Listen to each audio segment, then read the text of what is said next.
And until the topic gets brought up, what you're experiencing right now will only continue to be the same. So when we have tough conversations to bring up, sex or not sex, doesn't even matter. We tend to phrase it in a negative light, like what we don't like, right?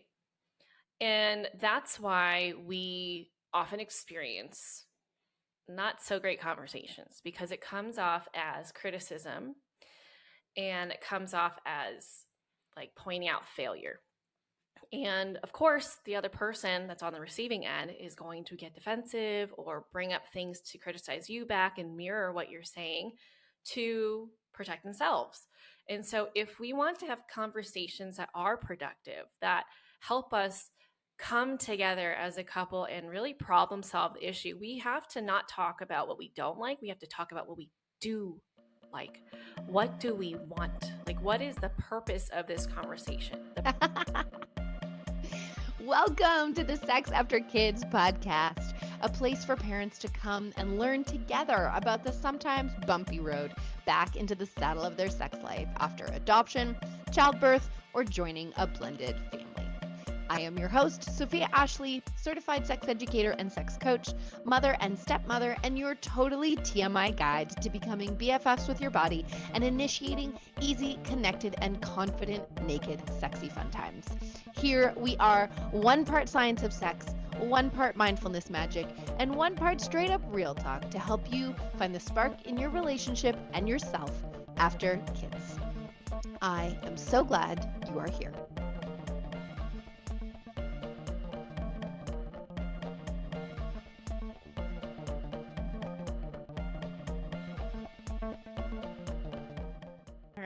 So welcome everybody. I am very excited for this episode of the Sex After Kids podcast. We have brought on a communications expert, a marriage coaching expert, the lovely Michelle Purta, because in my DMs, the number one, I would say, struggle that I encounter, in particular from the men that I'm talking to, is that they're trying to have this conversation about their sex life.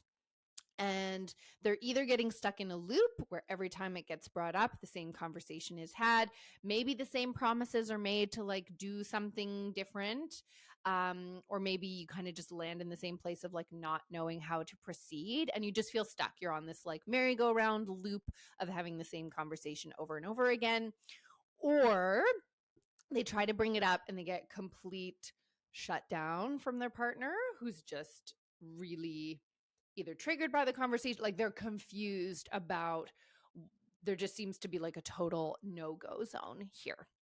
And I would say for women, certainly I felt kind of stuck in silence for a while where there were aspects of my sex life that I wanted to talk about.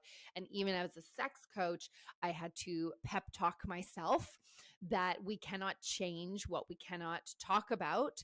And struggling in silence was not going to get my relationship where I wanted it to be.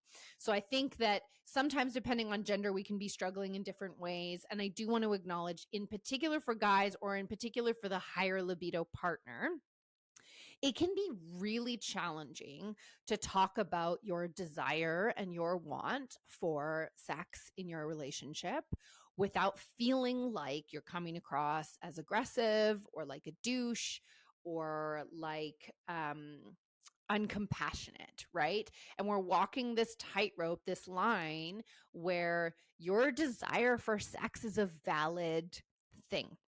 Your want for sex is a valid thing. Your sex drive is a valid thing. And so is your partner's. And we often kind of like demonize people's libidos, demonize people's want or quote unquote need for sex, which shuts down the conversation completely. And the reframe that I want to offer for people is that oftentimes when men are talking about their need for sex, it's code for their need for connection. It's like a blunt way. It's the only way they know how to reach for connection sometimes. So as women, that can be immediately even just a trigger. Is like we immediately go to like, I'm feeling objectified. All you want from me is sex. you already demand so much. Why do I have to give this to you? Or all of our traumas and triggers around sex come up, and we just put up this huge wall. But the wall is what creates the disconnection, right? And we're going to talk a little bit about how conflict creates connection. The number one complaint I hear is that people feel disconnected from their spouse and they want to feel more connected. And that starts with communication about the easy things and the hard things.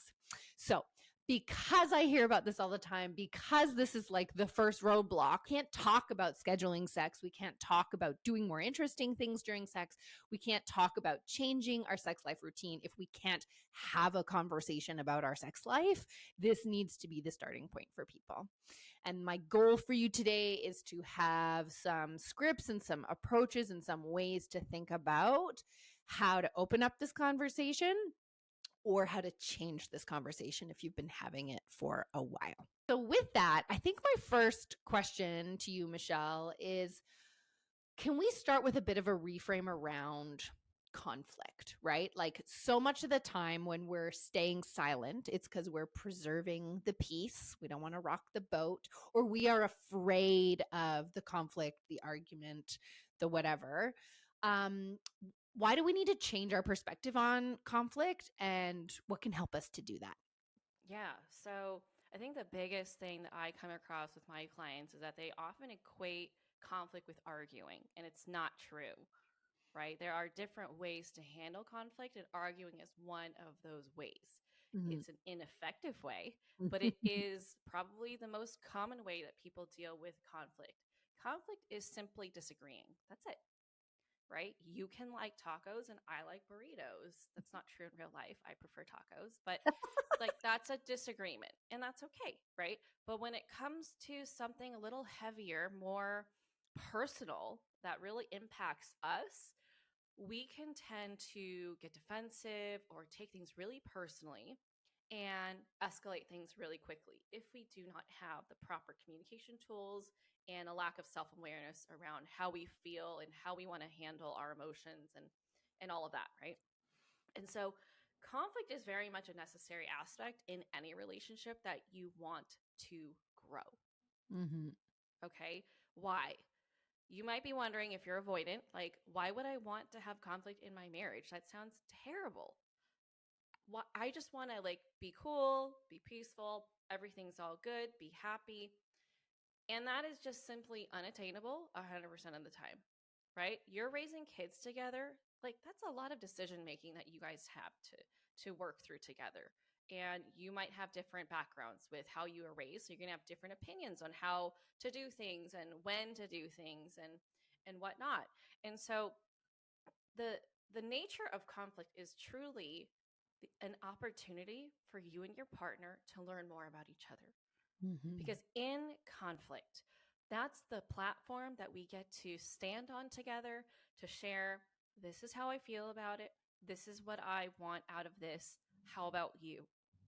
And the issue with most couples is that they start out intending to have a conversation about it, and then it quickly escalates because all the alarm bells are going off in their nervous system, in their minds, and they feel the need to defend themselves or, attack, get defensive, shut down, walk away, all that, right? All the things that we need to work on in ourselves. And so if you have all of that and you know what to do with it, conflict can really stay a conversation where you're just two open, honest, caring, compassionate, respectful, that's a key word, individuals talking about your own experiences, your own feelings, your own goals out of the conversation, and finding where you can agree and discovering more about your partner, discovering more about yourself, and discovering more about how you can communicate better. Mm-hmm. So, for my successful couples and for my marriage as well, we are constantly looking at how can we fight better? Okay, that conflict went well. High five, celebrate. What went well about it, right? So the whole like debriefing process. Or if it didn't go well, what can I take accountability for how I may have contributed to things going south? Mm-hmm. And what did I get triggered by? So it's always a learning opportunity to come back together to be more connected. If you have conflict and you are not growing closer as a result of that, you are doing it incorrectly. I Simply put. love that. Well, and I love this idea. Like, I think back to every hard conversation I've avoided for a really long time and then finally had. And I either got a massive sense of relief after having the conversation, especially when we did it properly, quote unquote, Yeah. or I got answers. And 9 times out of 10, the conversation didn't go the way I expected because the stories I was building in my head about how the other person felt were totally off base. And especially when we've been in a long-term relationship, I think it's really easy to think we know, like to make all these guesses about where our partner's at, all these assumptions about where our partner's at. And oftentimes on the other side of those conversations is the connection we're looking for, right? It is about the vulnerability of saying, these are my hopes and dreams. These are my fears. Where can you hear that? And where are you at? And I find, and we talked about this a little bit last time, like, I remember having this epiphany, like keeping the peace comes at a cost. It Mm-hmm. comes at a really huge cost of your own peace, essentially, of your own kind of authentic voice. And I think so much of the time, what we're really complaining about or what we're really struggling about with our relationship is sometimes I think we feel almost like dead within our relationship, or our relationship feels dead. And the reason it feels dead is because you are keeping the peace and not voicing what you daring the conversation. And so like half the time, half the battle, half the way of getting to more connection is just like opening up the conversation, but doing it effectively and doing it well and learning how to step out of arguing mode and into listening mode. Absolutely. Um yeah. Yeah, and when you don't, that puts a ceiling on your relationship from growing and expanding Yes. into greater depths, right? More in emotional intimacy, more maybe even physical intimacy, right? Like if you don't raise like those concerns that you have for wanting more connection, for wanting things to be different, it's going to stay the same. You're going to grow resentment, and that's going to feed into how you interact with each other. I Yeah. was just on a coaching call with my clients yesterday, and I had to call time out, like, kid you not, 10 times during the call. Mm. Okay. Why? Because, they start out the conversation really nicely with each other, and all of a sudden it seems like it just happens in like half a second. Someone hears something that they don't like, right? And they interpret it in a different way than was intended. And all of a sudden the claws come out, right? They get defensive and whatever. In her situation, she got defensive. And Yeah. so I had to teach them, hey, that moment where you flip the switch, that's what you need to pay attention to. Because Mm-hmm. you're now going back to what you said, assuming you understand what your partner meant without actually hearing it from Yeah. his mouth. You heard something and you took, your filter, your lens of my dad treated me this way, my ex treated me this way, and so therefore I feel this way about myself and what I am worthy of and what I deserve, and how confident I feel about myself. And then you spit out something completely different than what your husband actually meant for you to hear. So in those moments, you created an argument when really it was still a conversation, Mm-hmm. but because you didn't validate that what you thought was what was intended, you created defensiveness on his end because you started putting words in his mouth, you started accusing him of things, and putting him down. And so there's just so many avenues that we are making choices that our partner isn't even aware of, Mm-hmm. that lead to the road of arguing, when really conflict takes so much effort. Yeah. It takes so much effort to continue it being a conversation that is respectful, compassionate, and productive. And I think of conflict sometimes, like some of the biggest conflicts my partner and I have had are about money, actually, and like how we both see money. Like I came into our relationship with like RSPs and a home, and like I'd pretty much made the same amount of income. Like I'd always had this like income security baseline. And my partner came into my relationship a super broke single dad student who knew what it was like to go to the grocery store and not be able to buy everything that he wanted. And I had never had that experience before. And so we were getting married, and I'm going, I want a baby and a house this year. And he's like, 5 alarm bell, like freaking out. And I'm like, of course this is possible. Why wouldn't it be possible? I've never lived in a world where that wouldn't be possible. And we're having deep, serious conversations around the fire about this. And I think of it almost like dough. Like these conversations are like they're needing you, they're needing your relationship.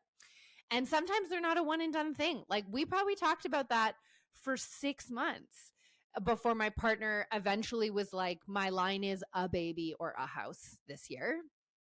And I'm not budging from that, right? And I was fucking mad. And I was like, you're clipping my wings and like all the things, like, my God. But like, here we are 10 years later. And like, my perspective on money, my perspective on my privilege around money has completely shifted as a result of me like being with this human who's had a totally different life experience. And so I think often we completely discount the like, if you think about the iceberg, right? There's like what's on top, and then there's like the layers of stories you have about this topic. There's the layers of stories you have about sex and he has about sex based on your personal experience, based on what society has told you. And your partner just, they don't have the same body, they didn't grow up with the same responses, and you can't expect them to, you can't assume they think about this thing in the same way as you. And there's so many ways that you think about this that you are not even aware of, you're not even conscious of. And the beauty of conflict, when done well, is it allows you to bump into those and become aware of them and go, oh, I didn't even realize I was thinking about that way. Do I want to think about that way? Does that serve me to think about that way? It's a beautiful opportunity for evolution and growth in our unions, and it's essentially required, right? Like if you're here, like my relationship is flatlining, communication skills is probably the number one thing you've got to invest in if you want to feel like your relationship is like vibrant and alive, just like you want to feel vibrant and alive. And hopefully people have like tons of motivation now for like why this conversation is so important and why daring to get brave enough to be this vulnerable can have a lot of really positive impacts on your relationship and actually give you some of the things you're looking for, which is like really that deep sense of connection and like love and feeling seen and heard and all that stuff. And I want to kind of jump to the reason I wanted to bring you on was to talk through how we can approach these two different situations. So situation one being neither of us is bringing up this topic. We both know it's an issue, but no one has broached it. And the other situation is we have had this conversation 5 million times. It always ends the same way. And I am terrified of bringing it up again because I don't know how to have it a different way. So I'm wondering if you can walk us through sort of some different things to keep in mind, some different scripts or some different approaches to being in either of these situations. And maybe we'll start with the kind of stuck in silence couple. Yeah. Who's not talking about this. Yeah. Where should we start? Well, start by giving yourself compassion, right? You're not talking about it because you're afraid. You're afraid of what might happen. You're afraid of how it might make them feel, how you're going to feel. And so I get that. And you should honor that, right? You are trying to protect yourself. With that said, you deserve more. Okay. And until the topic gets brought up, what you're experiencing right now will only continue to be the same. So when we have tough conversations to bring up, sex or not sex, doesn't even matter. We tend to phrase it in a negative light, like what we don't like, right? And that's why we often experience not so great conversations because it comes off as criticism and it comes off as like pointing out failure. And of course, the other person that's on the receiving end is going to get defensive or bring up things to criticize you back and mirror what you're saying to protect themselves. And so, if we want to have conversations that are productive, that help us come together as a couple and really problem solve the issue, we have to not talk about what we don't like. We have to talk about what we do like. What do we want? Like, what is the purpose of this conversation? The purpose of the conversation is not, let me knock you down and hope that your response to that is to do better, right? We have to think more about what would be motivating for the other person. What would encourage them to lean in and understand what's happening? What would encourage them to get curious and creative to problem solve with me to navigate through this challenging time? And that truly is getting on board with the same vision. So in this case, when it's sex, right, you're like, okay, we're both dissatisfied with sex. It's clear, but it's not said, right? Then you could be like, you know what I would love nothing more would be to have like the most delicious sex life with you. I'm pretty sure he'd be like, yeah, right? He'd be like, I agree, right? I think the more you can discover what you can agree on, the more you can grow that conversation into productivity. Yeah. So, focusing on what is it that you want so that he knows that you're on the same page. You are working towards the same thing. You could say, I can admit that I have not been the most receptive or the easiest to, get going. And sometimes maybe some of the things I've been doing can come off as rejection. And I fully own that. And I'm really sorry for the part that I played in contributing to where our sex life is at. This is so helpful to help your partner open up and be willing to continue engaging in the conversation. Why? Because instead of pointing the finger, you're taking ownership. And what this does is it sets the tone for the conversation. He now knows that you're not here to blame him, to make him feel bad, like it's all his fault, but rather have an adult conversation about, hey, we got here together, so we're going to get out of this together, right? If you're already talking about what you've done, he could be like, oh, she understands what I'm going through. So if she's willing to do that self-reflective work, what have I done to contribute to this? And maybe he hasn't thought about that, but it'll start, going through his brain to entertain that question. And I love also thinking about like what I miss, which can be a way of looking at the positive things. Absolutely. I miss laying in bed naked with you on a Saturday morning. I miss how frequently we used to touch each other, or I miss, not being low grade resentful of you all the time.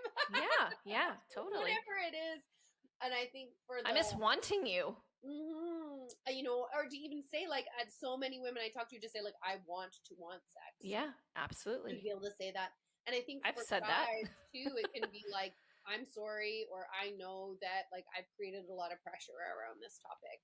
Yeah. And that's not what I want. I want us to be having easy, fun, flirty sex in ways that feel good for both of us. Yep. I don't like having sex with you when, it doesn't feel great for either of us when you're forcing yourself or having duty sex or whatever. So it can be a way to kind of name what doesn't feel good while also sort of just focusing on like, yeah, what is it that we're looking for here? Like, and I say for some people, like, start on the relationship part. Like, if this is a really tender topic, you can just be like, hey, I know we're going through a tough time right now. I want to be married to you 4 years from now. I want to be happily married when our kids leave the house. That is a goal for me. That's important for me. And I want to be investing in that together. Like, are you on that same page, even though things are challenging right now? And that's going to give you a starting point of like, if we both believe in this and we know we're not there, we don't have to talk about all the ways we're not there and get into the minutia.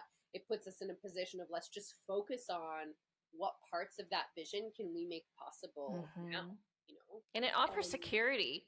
If you come out right out of the gate, like, hey, I want to be married to you come 50 years from now. That is my goal.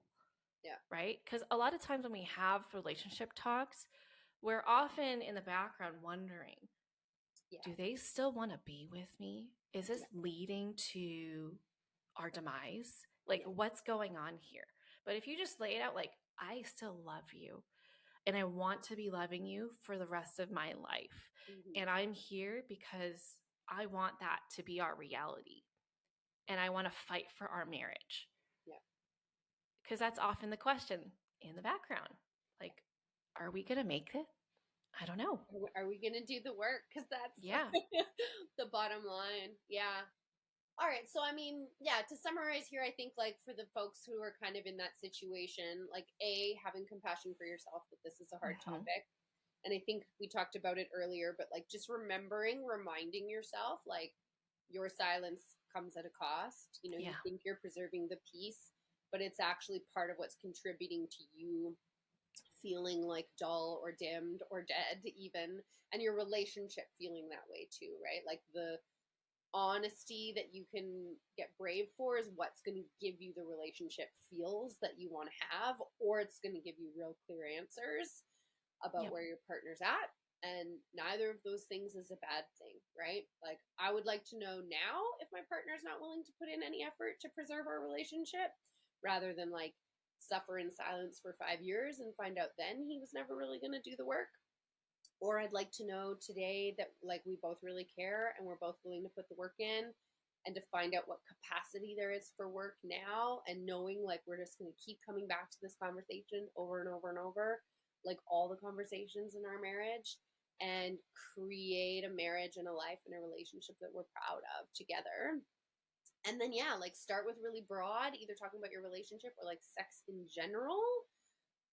And stay focused on, like I always say, what you want more of, and what you really enjoy, or what you miss from sort of the like golden age of your relationship. And those are really good starting points that will hopefully help you avoid the spiral into the blame game and into both of you being really focused on the negative and what's not working. And I want you to pay attention to what phrases Sophia started out those conversations with, because those are great ways to start out light conversation, right? We often equate tough conversations with heaviness. Oh gosh, this is going to feel so hard, right? But when we focus on, you know what I miss? Like that could be a really light way to get into a conversation, instead of like, there you go again, not holding my hand, or I wish you would do that to me. I wish you cared about me as much as you care about your cat. You know, like that's very heavy and comes with so much baggage and just assumptions. Whereas it's like, if you are very clear on what you miss, what you want more of, and what was the other one you said? Well, what I like, What I like, like, okay, awesome. You know, like I'm having a flashback to a little conversation where we were having a lot of heaviness around childcare and ages, and we've got a neurospicy kid in my house, and this might have been one of the summers my husband was park ranger, so he's away a lot, and then when he is home he's exhausted because he's working shifts. And I actually made 3 lists. I made a list of the things that I miss from earlier in our relationship. I made him, and this wasn't just related to sex, it was just our life. I was like, we're both exhausted, frustrated zombies, and like neither of us had children to be this way, and neither of us wants to tolerate being this way, because I don't want to live like that, and I don't want my kids to have a parent that is just surviving, right? And we just sat on the porch and went through that list, and I asked him the same things, and it totally put us into a mindset of like, okay, what can we do? And then another thing you can do is to brainstorm 100 ways. And they can be as insane as, but that's where I was like, oh, okay, if I just get childcare every Sunday for 2 hours, then if he's napping and he can't give me a break, it doesn't matter, because a break is coming for me no matter what. And that is doable, possible, manageable. And even though that maybe was the only thing we implemented, it was a total game changer on that list. But it put us in a problem-solving mode instead of a hopeless, blaming each other. Like here, you focus on the problem when you don't get into that mode, right? You're just like staring at the problems, like, I don't know how to get around this. I don't know how to work through this. Versus it's like, okay, that's our problem. Now let's think about what is it that we're wanting? What are different ways that we can accomplish that? It puts you in a mentality of curiosity and creativity, which is where we want to shift to so that we can feel hopeful. So we don't feel like this is our reality forever, which is very grim. Yeah, well, and I think that third list, one of the things I like is like more of a gratitude list. So what are the things that are currently happening that I do appreciate? And like, I'll share this, for example, I had a conversation with a dad recently and I was like, okay, tell me like, what are your, date nights like? How often are you getting out of the house?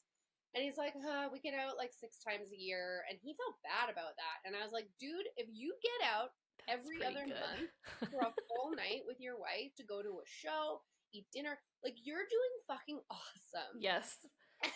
And he wrote back and was like, I guess I didn't think that was doing awesome. And I'm like, you have 4 kids under the age of 10. That's not the same when you're single and like, right? And so remembering that gratitude piece, we can get, I always, like one of my favorite parenting skills, and I have a whole podcast on how to use my 5 favorite parenting skills for your relationship. The first one is noticing the good. Mm-hmm. And we can get razor sharp focused, especially when we're stressed and tired on all the things that are not how we want them to be, all the things that are not going well. And we forget to appreciate that he's still making me coffee every morning. Yes. Or, that small love note he left in my bag, or like whatever. And what we focus on grows, right? It does. And so paying attention to what affection is still happening, paying attention and being like, I love our date nights. And even though they're only every other month, like maybe there's a way we can make them more frequent. Mm-hmm. So like when we do have sex, I do actually enjoy it. What about those situations is enjoyable, and how can we replicate them and increase them? Or I love watching movies with you on Netflix and holding hands. Like that just makes me feel really great. Like let's focus on what's working for both of you and magnify as much of that as possible, because that's going to feed your connection, which is going to feed your desire to be intimate with one another, which is going to create a positive spiral upwards instead of a negative spiral upwards. Yeah, and when we feel more connected, communication tends to go better too. Absolutely. So it's all hand in hand. Yeah. All right, so hopefully that's a good start for you folks who are like, I don't know how to have this conversation. Do it. Get brave. Yes. Make it focused on the positive as much as you can.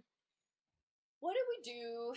How do we start when we're in the opposite spiral? We're having this conversation, maybe a lot or maybe infrequently, but it's the same every time. People get defensive, people blow up, or we're at the point where like one person is just like, I don't fucking want to talk about this anymore. Yeah. But it's still not fixed. What do we do? Yeah. So first of all, I would pay attention to when you're bringing it up. Is it in the heat of the moment? Yeah. If it is, stop doing that. Okay. We never want to have, I shouldn't say never. It's not generally a good idea to have big discussions when we are very emotional. Okay? When you're angry, when you're frustrated, when you're just like pissed off, not a good time. Why? Because when emotions are high, our logic, our patience, our compassion is low. Those are all very important aspects of healthy communication, right? Logic, respect, compassion, patience, all of that. And so in that time when your emotions are running high, you are not thinking clearly, right? Our brain loves to prove ourselves right. And so if we are fixated on an idea, like they suck because they're not doing this, or they don't care about me because, they're so inconsiderate, whatever it is, right? Our brains will literally extract every example that you have seen in the past and pull them up, ready for you to just have ammo to fire at him. Okay? It's very one-sided. But when we give ourselves time to come back to neutral, then other examples are more available to be pulled up through your mind, right? But we have to ask ourselves the right question. So don't have the conversation when you're super emotional. Okay. Give yourself a breather. B, process what the hell is going on. We don't do this enough. We don't spend time wondering, how am I feeling? Why am I feeling this way? And what do I want out of this conversation? Yeah. Like, I am guilty as hell of not doing this in the past. I would just be like, I'm pissed. Cool. I'm going to go have a conversation right now because I want it fixed. I want to go back to normal, not realizing that I was doing more harm than good for the relationship. Because every time I did that, we would go around in circles. We would talk for hours. I would feel unheard, and I would either raise my voice or get passive aggressive to feel heard. And if you know anything about healthy communication, those are not it. Okay. Those are not the ways to go. And we would rarely come out with a resolution together. So make sure you're spending time getting to know what's going on inside of you. Okay. If you're like, oh, I feel angry, try again. Okay. Because anger is a surface level emotion, and it's disguising something else. So look at anger as like the older sister, the protective older sister, or the mama bear of another underlying emotion, whether it's sadness, loneliness, feeling unsupported, any of those. Okay. And there's more.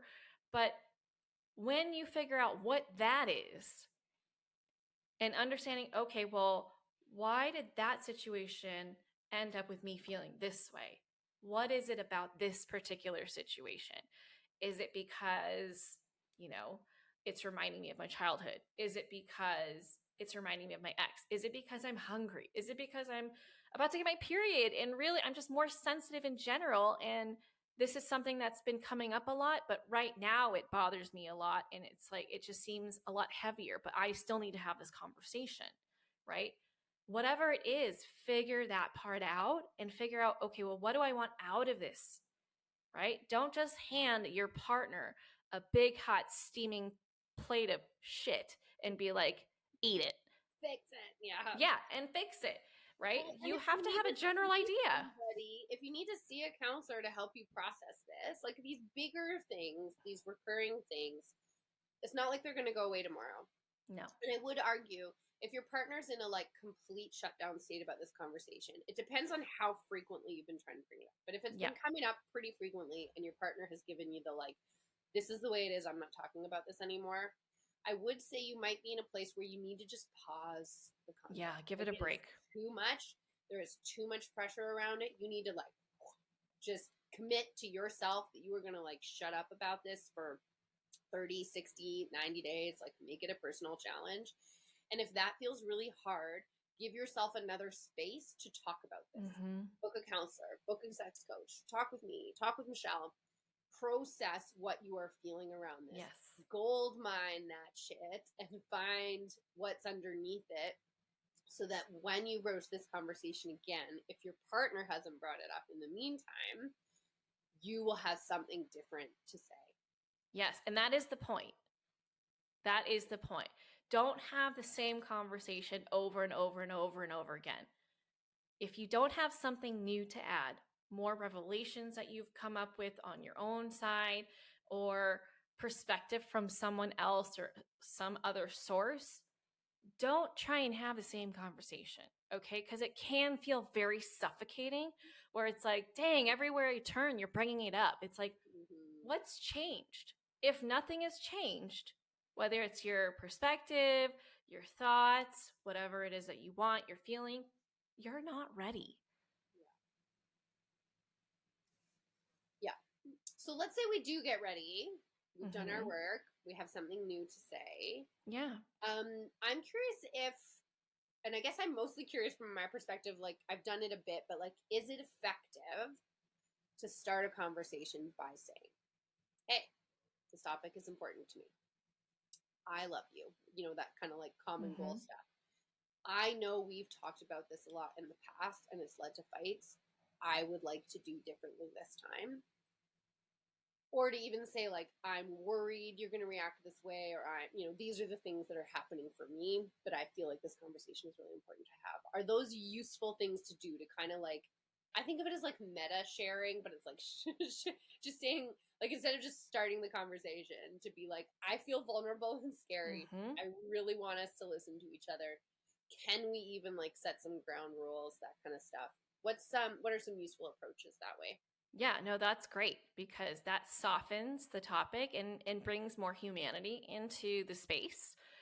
Because he's likely like, yeah, I'm a little hesitant too. Like, don't start off with, hey, we need to talk. Like, that's terrible. Don't say that. Okay. No one wants to hear that. But you can also check in with like, when's a good time? Because we don't ever want to, like on the topic of sex, consent is really important, but so is with communication. Consent is very important because you're about to engage someone and you don't want to pull them into a conversation, feel like they were ambushed and they weren't able to prepare. So if you are in a relationship where one person's like always ready to talk, that would be me, and the other person's like, no, I need time to process, that would be my husband, you need to get consent. Timing is everything because you don't want to catch them off guard and be like, no, I want to talk about it now, and this is when we're going to talk about it. You're probably going to get a worse version of your partner than if you had honored their process to take time and really think about what they think about and whatever it is that they wanted and come prepared. Yeah. And it is our problem that we are impatient. It is not their problem. Okay. And I was thinking earlier about like when you were saying like don't talk about it in the heat of the moment. It actually thinks of my framework for planning sex. It's the same thing as like planning a check-in conversation. Mm-hmm. So like pick a date and time if you can, right? Yes. Like plan ahead to be like, hey, I want to talk about this topic. Here's some things I'm thinking about. I hope maybe you can do some reflecting too. But also, before you just dive right into the conversation, do something to build the bridge from whatever you were doing to like, I'm here, I'm relaxed, I'm with you, we're going to have this conversation. Maybe that means sharing a couple gratitudes with each other before you dive into the conversation. Yeah. Maybe that means going on a walk or doing something where you laugh and you feel a little bit connected. Maybe that means meditating or like taking 10 deep breaths together, like anything you can do to like create some distance between we just dropped the kids off and now we're going to have lunch together or whatever, to just be like, we're here to talk about this together, to be connected with each other so that I'm not half somewhere else and you're not half somewhere else. Yeah. And I also like that idea of, ground rules. Like, okay, what are some things that led to the unsuccessful outcome of the last time we talked about this? And you let him talk. Yeah. Okay. We're always going to seek to understand before being understood. That is going to be way more successful than us doing it the other way around. Like, okay, here's how it's going to go. Like, no, then it's like you're running the show, but this is partnership, right? So this is like, we're both equals. And so he's going to share what he's going to share. And you'll be like, okay, these are things that I would like to happen during this conversation. These are things I want us to like try and prevent. And if these things happen, like what's our like, safe word or, whatever, right? Like, how are we going to proceed with this? So plan for the potential failures because we're human. We're going to tend to do things that we have built habits with doing over decades and decades, right? So that's always a good way to kind of like mutually set the conversation up for success.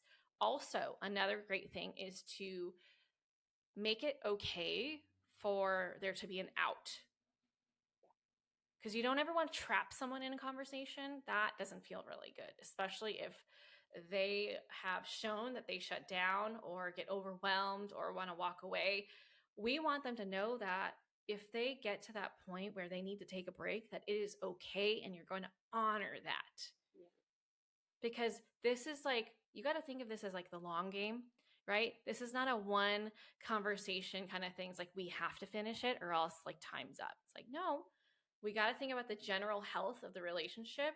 And if you want to respect and love your partner in the way that they want to be, that's a big part of it. Well, and if we're listening truly, right, like some basic ground rules are like, we're going to promise to try to paraphrase, and like even Yeah. writing these down as reminders to go, oh, hey, you didn't paraphrase, right? We're going to promise to try to paraphrase or repeat back. We're going to promise to try to stay focused on the positive. We're going to promise to try to stay focused on like the solutions Yep. instead of like where we're victims or whatever. Those can be 3 just like intentions for the conversation. But also like you might hear some hard shit about Mm-hmm. your partner's past experiences, or you might hear some things that like, and again, you and I have had this conversation so many times, I'm like which iteration did I mention it, but like you have to let sometimes what your partner says affect you, Yes. right? It might like, it's like taking glasses off, but sometimes it's like ripping you out of a current perspective. It's gonna work you a bit. And so sometimes you just have to like listen and be like, I can't respond yet to what you've said. I hear Yep. it. Here's me paraphrasing. I need to go digest this now Yes. and just let it sit in my brain for a little while before, and allow it to work me before I can fully respond. And giving each other time on these bigger things. And like I talked about, I think at the beginning of this one, like before we got married, I was like, baby and new house, like within the first year. And my husband was like, no, you can have one or the other. And this came from like very deeply rooted different experiences around money and perspectives around money. And I wanted to feel super judgmental about his view around money. I wanted to be right, like all the things. And I had to let his way of viewing the world be okay and like sit with me and allow it to like shift my understanding of the world for us to come to a solution that felt good. And this is probably a conversation we had over 6 months. Like, Yeah. it took a while. So we have It's to give it room difficult. sometimes. Yeah. It's difficult to get feedback about yourself that you either weren't expecting or you already think about yourself and you have someone else, the person you love, saying it, right? Or even just a new perspective on the world from somebody else's lived Yeah. experience that you just like didn't think was possible. Yeah, And you're especially like, if it oh, challenges who we think we are, right? If we're yeah. like, oh, I am a kind, considerate person, and then now you're having this like part of you exposed, you're like, that's not aligned with how I think of myself. What does that mean about me? And so, yeah, it can be jarring, and we do need to give ourselves space to process that. So don't, this is easier said than done, okay? But like, try not to react and just like kind of be like, oh, that was hard to hear. I'm going to need a second, right? Like, because my natural inclination is like to start crying. But that doesn't mean that I can't continue the conversation. That's just like a surge of emotions going on right now. And I'm like, I need to take a break. Either I need to leave the room for a short bit and I will communicate that I'm going to come back when I'm ready.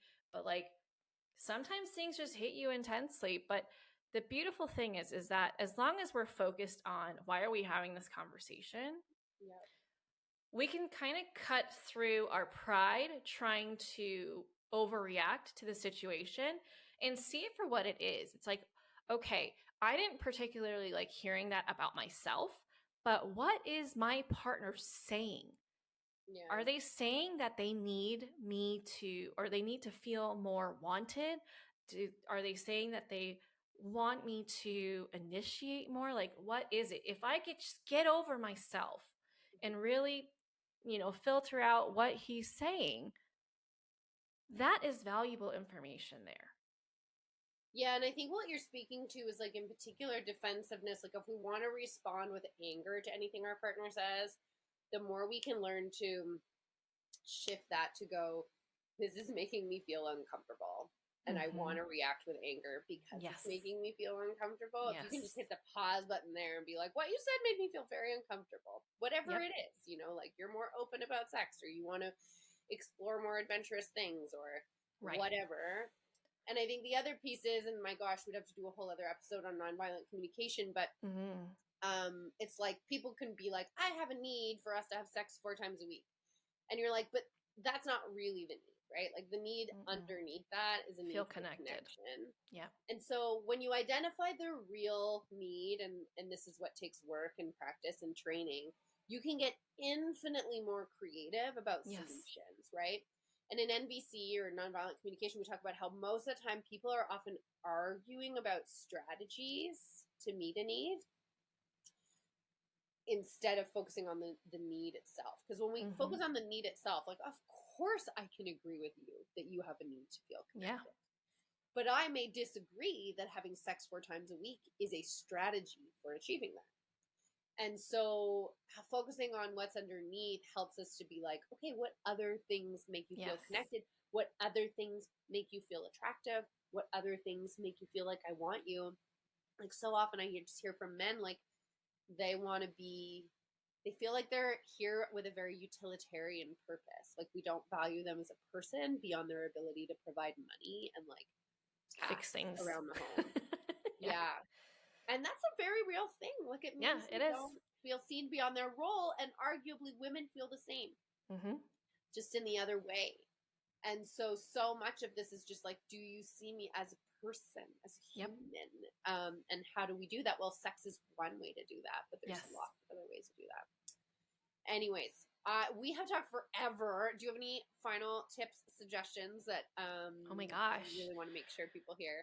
Yeah.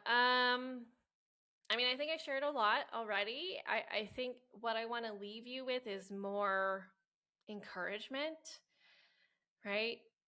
You deserve so much. Okay. And we want nothing but for you to have the most fulfilling relationship, fulfilling life, whatever that looks like for you. And I want you to start stepping up for yourself, right? Not only is it just like your one life, but you have eyes watching, and you want to make sure that they have the same, right? You want them to have a fulfilling life, a fulfilling relationship in their future. And you are setting the example, just like how your parents set the example for you, that you are now trying to work through and like work around and learn from. But if you do the work, your kids are going to have less to have to learn from and like navigate around. So like, this is like a 2-in-1 kind of thing, right? It's not easy. I'm going to admit that, but it is so worth it. 100%. Yeah. It's about taking risks in all the parts of our life. I mean, my husband and I, like, we take big risks career-wise, because we're not willing to like stagnate in jobs we hate just to pay the bills for our kids. And does that lead to a lot of uncertainty and like constant change in our home? Like, yeah, but we're just like, we've got this one life. Like, we're not just we're constantly experimenting to make things better. Yeah. And that's your career, that's your marriage, that's your sex life, that's your parenting. It's all of it. Yeah. Awesome. Thank you so much, Michelle, for joining us. This has been an amazing convo. So many useful things. Can you let people know where they can find you? Yeah. So you could find me on my podcast, the Marriage and Motherhood Podcast. You can also find me on Instagram at Michelle Purta Coaching and over on Threads as well.